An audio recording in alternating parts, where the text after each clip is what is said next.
आज के लेक्चर का टॉपिक है नवीन निरंकुश राजतंत्रों का उदय। आधुनिक यूरोप का राजनीतिक इतिहास निरंकुश राज्यों के उदय और प्रतिस्पर्धा का एक विस्तृत विवरण देखने को मिलता है। मध्ययुगीन व्यवस्था 3 सुदृढ़ आधारों पर थी। सार्वभौमिक चर्च व्यवस्था, सेकंड सार्वभौमिक पवित्र रोमन साम्राज्य और लास्ट थर्ड भू स्वामित्व एवं स्थानीय प्रशासन की सामंती व्यवस्था पर आधारित थी। 14वीं और 15वीं शताब्दी में सामंती व्यवस्था समाप्त हुई और इसके स्थान पर निरंकुश राजतंत्र का उदय हुआ। राजाओं के पास निरंकुश सत्ता प्राप्त हुई। मध्ययुगीन व्यवस्था के पतन के लिए कई कारण उत्तरदायी हैं, जिसमें अगर हम कहें तो नगरीय अर्थव्यवस्था का विकास, मैनर पद्धति का पतन, धर्म युद्धों का तथाकथित काली मृत्यु तथा शतवर्षीय युद्धों में सामंतों की शक्ति का क्षीण होना। परंतु इन सब में महत्वपूर्ण रहा वाणिज्यिक क्रांति। उपनिवेशीकरण तथा वाणिज्यवादी नीतियों के उपयोग ने राजाओं को प्रचुर धनराशि प्रदान की और जिसके चलते स्थायी सेना का साधन, बारूद और बंदूकें सुसज्जित स्थायी सेना उन्हें प्राप्त हुई। सामंतवाद, जो आक्रामणात्मक युद्ध के लिए बड़े निकम्मी व्यवस्था थी, अब पतन के कगार पर खड़ी थी और उसमें राजाओं की शक्ति से मुकाबला करने का सामर्थ्य नहीं था। सामंतवाद की जगह अब एक नई व्यवस्था सामने आई। पहले जिन राज्यों का संगठन बड़ा शिथिल था, वे अब सुदृढ़ राष्ट्रीय संगठन का रूप धारण करने लगे और उनमें सीमांत स्थिरता आ गई और उनकी एक सत्ता केंद्रीकृत होती जा रही थी। यह सब एक कुछ निरंकुश राजतंत्रों के नेतृत्व से ही संभव हो पाया था। निरंकुश राजतंत्र की यदि हम विशेषता देखें तो प्रथम आता है राज्यों में राजा की शक्ति एवं सत्ता की प्रधानता। राज्य के सभी अधिकारियों की नियुक्ति एवं पदोन्नति, पदच्युति आदि उसी की इच्छा पर निर्भर करता था। पड़ोसी देशों के साथ युद्ध करना है, संधि करनी है, राजा के आदेश अनुसार ही किया जा सकता था। उसकी इच्छा ही कानून होती थी, अर्थात वही नियम निर्माता था। राज्य का कोई भी नागरिक उसके विरुद्ध बोलने का साहस नहीं जुटा पाता था, क्योंकि राजा राज्य के कानूनों से पर ऊपर होता था। दूसरी विशेषता देखें तो राजाओं की सैन्य शक्ति। अब वे मध्यकालीन राजाओं की भांति अपने सामंतों के सैनिक दस्तों पर निर्भर नहीं थे। उनकी अपनी स्थायी सेना थी।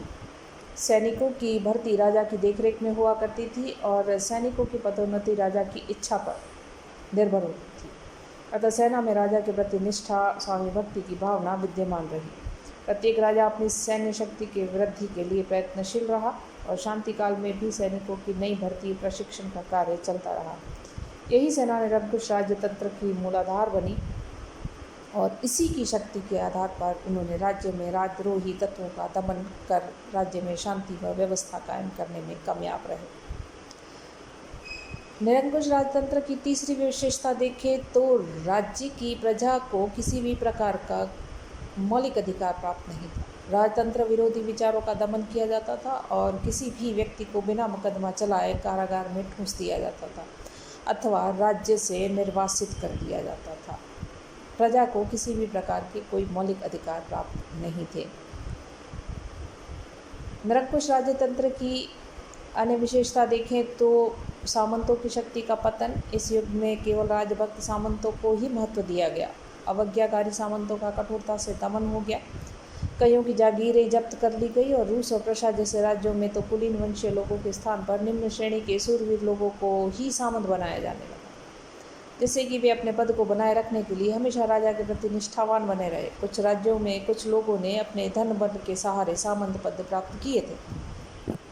निरंकुश राजतंत्र की नेक्स्ट विशेषता अगर हम देखें तो वह थी नियमित एवं स्थायी नौकरशाही का गठन।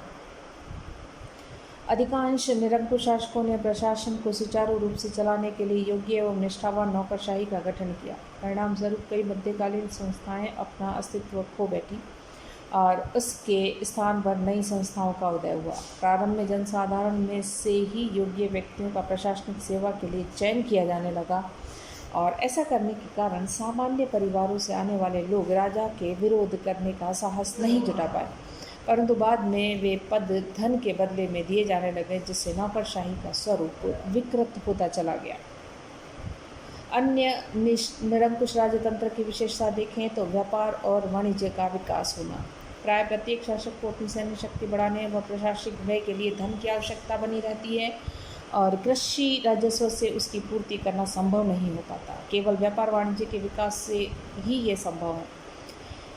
इसकी विशेषता यह भी रही कि प्रत्येक देश आयात की अपेक्षा निर्यात को अधिक बढ़ावा देने लगा और अधिक मुनाफा कमा सके और दूसरे देशों को अपने ऊपर आर्थिक रूप से निर्भर बनाया जा सके। इस नीति को वाणिज्यवाद कहा जाता है।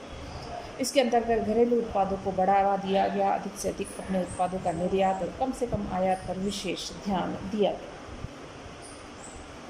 निरंकुश राजतंत्र की एक और विशेषता देखने को मिलती है और वह है प्रतिनिधि संस्थाओं का उदय। यद्यपि प्रतिनिधि संस्था स्टेट अपनी बाल्यावस्था में थी, फिर भी वे अपने अधिकारों के प्रति जागरूक थी और कर लगाने तथा कानून बनाने के मामलों में सक्रिय रूप से अपनी भूमिका अदा कर रही थी। परिणामस्वरूप इंग्लैंड, फ्रांस, स्पेन आदि अनेक देशों में निरंकुश शासकों को इन संस्थाओं से निरंतर संघर्ष करना पड़ा। यह सत्य है कि अति शक्तिशाली निरंकुश शासकों ने इन संस्थाओं को दरकिनार करते हुए अपनी इच्छानुसार शासन किया, परंतु अंत में उन्हें परास्त होना पड़ा। नेक्स्ट हम देखेंगे निरंकुश राजतंत्र के उदय के कारण क्या रहे।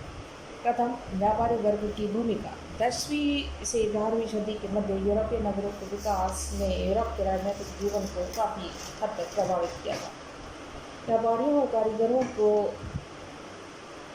रुचि अपनी मंडियों का प्रसार करने और व्यापारिक संबंधों का विस्तार करने में थी। अतः वे स्थानीय झगड़ों तथा लड़ाइयों को समाप्त करने तथा न्यूनतम कानूनों व्यवस्था सुनिश्चित करने के लिए प्रयत्नशील हुए।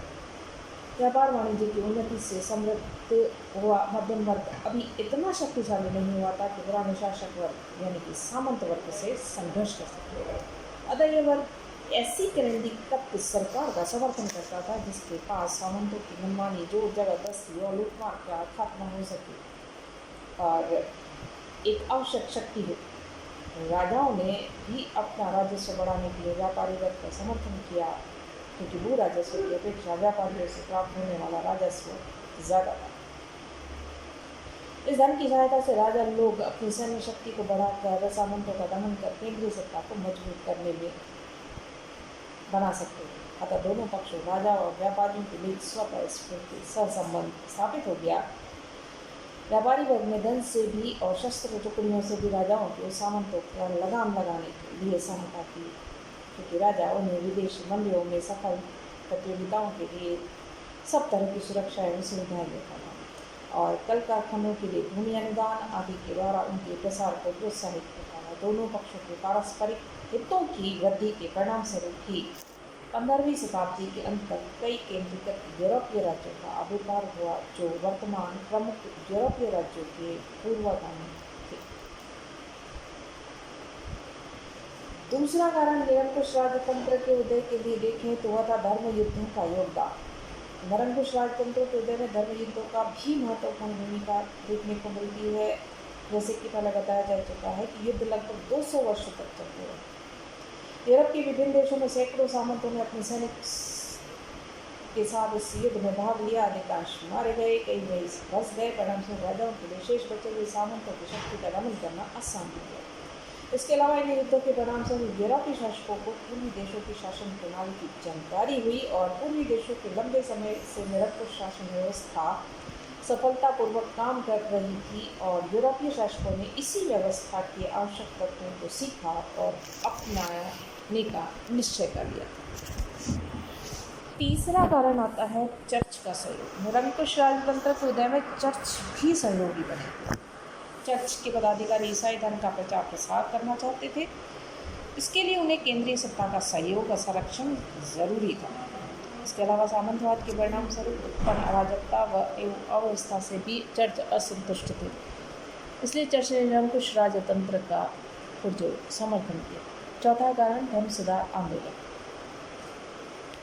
कुछ यूरोपीय देशों में धर्म सुधार आंदोलन ने भी राजतंत्र को सबल बनाने में महत्वपूर्ण सहयोग दिया। धर्म सुधारकों ने खुलेआम ये घोषणा की थी कि राजाओं को पोप के प्रभुत्व से मुक्त होकर राष्ट्रीय चर्च की स्थापना करनी चाहिए और कैथोलिक चर्च एवं मठों की भूमि एवं संपदा को अपने अधिकार क्षेत्र में ले लेना चाहिए। उन्होंने यह भी कहा कि राजाओं को धार्मिक एवं गैर धार्मिक दोनों विषयों पर अपनी सर्वोच्चता कायम करना चाहिए। अनेक राजाओं ने अपनी उनकी अपीलों पर अमल करते हुए चर्च की भूमि और संपत्ति का अपहरण भी कर दिया और काफ़ी अच्छा खासा धन बटोरा, और उन्हीं की सहायता से उन्होंने अपनी राजनीतिक सत्ता को बेहद मजबूत सुदृढ़ बनाया।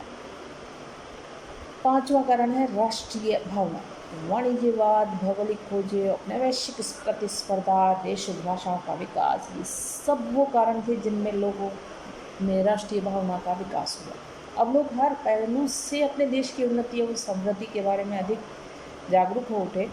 पहले धर्म की प्रधानता एवं सामंती तंत्र ने उन्हें समूचे राष्ट्र के बारे में सोचने का अवसर ही नहीं दिया। अब इन दोनों के स्थान पर राष्ट्र अधिक महत्वपूर्ण हो गया। बढ़ती हुई राष्ट्रीय भावना ने राजतंत्र को और अधिक सबल बनाने और राष्ट्र के हितों को सुरक्षित रखने, उनमें अभिवृद्धि करने के लिए केंद्रीकृत शासन की सर्वोच्चता को अति आवश्यक माना, और इसीलिए निरंकुश राजतंत्र को अपनी स्थिति मजबूत करने का एक सुनहरा अवसर मिला। छठा कारण देखें तो वह था देवी उत्पत्ति का सिद्धांत। इस सिद्धांत के समर्थकों का कहना था कि ईश्वर ने राज्य स्थापना का आदेश कुछ मुख्य व्यक्तियों को दिया जो पृथ्वी पर उसके प्रतिनिधि थे, अर्थात राजाओं को राज्य करने का अधिकार ईश्वर से मिलता है और प्रजा को ईश्वर के प्रतिनिधि राजा के विरुद्ध कोई अधिकार नहीं है। इंग्लैंड के राजा जेम्स प्रथम का कहना था, ईश्वर क्या है, इसकी आलोचना करना नास्तिकता तथा पाखंड का प्रदर्शन करना है। इसी प्रकार प्रजा के हृदय में राजा के कार्यों की आलोचना का विचार अथवा राजा यह कर सकता है और यह नहीं कर सकता का विचार ही राजा का अपमान, अनादर और तिरस्कार। बहुत से लोगों का भी मानना था कि पोप की भांति राजाओं को भी ईश्वर ने प्रजा पर शासन करने का अधिकार दिया है। इस सिद्धांत की नींव दृढ़ करने में ईसाई धर्म का बहुत बड़ा हाथ है। सातवां कारण देखिए तो पुनर्जागरणकालीन लेखकों का योगदान।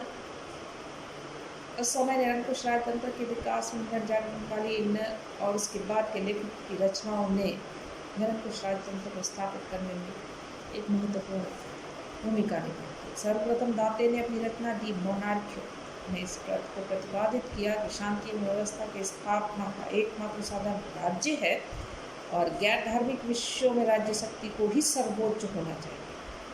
मार्सिलियो नामक विद्वान ने भी कहा कि शांति एवं व्यवस्था की स्थापना के लिए केवल राज्य ही उत्तरदायी है। मैकियावेली की कृति द प्रिंस में शासक को एक निरंकुश शक्ति के रूप में चित्रित किया गया और उसका मानना था कि अच्छे कार्यों के लिए शासक को निर्दयता तथा छल कपट का सहारा लेना से भी नहीं घबराना चाहिए। बॉडिन ने अपनी कृति द स्टेट में यह विचार व्यक्त किया कि संप्रभु राजा को सभी प्रकार के नियंत्रणों से मुक्त रहना चाहिए क्योंकि वही सभी कानूनों का स्रोत होता है। हॉब्स की रचना है लेवियाथन में राज्य की सार्वभौमिकता और राज्य के सर्वोपरि नियंत्रण तथा अधिकार का समर्थन किया। उपयुक्त एवं अन्य कुछ लेखकों की रचनाओं का सामूहिक प्रभाव यह पड़ा कि लोगों में निरंकुश राजतंत्र के प्रति निष्ठा विश्वास की भावना जागृत हुई और पोप और सामंतों के राजनीतिक नियंत्रण से विश्वास उठ गया। ये तमाम ऐसे कारण हैं जिनकी वजह से इंग्लैंड में ट्यूडर वंश, फ्रांस में कपोत वंश और बुर्बो वंश, रूस में रोमनोव वंश और प्रशा में होहेन-ज़ालान वंश का उदय हुआ। और इन सभी राजवंशों ने अपने अपने राज्य में अपनी निरंकुश सत्ता की स्थापना की थी।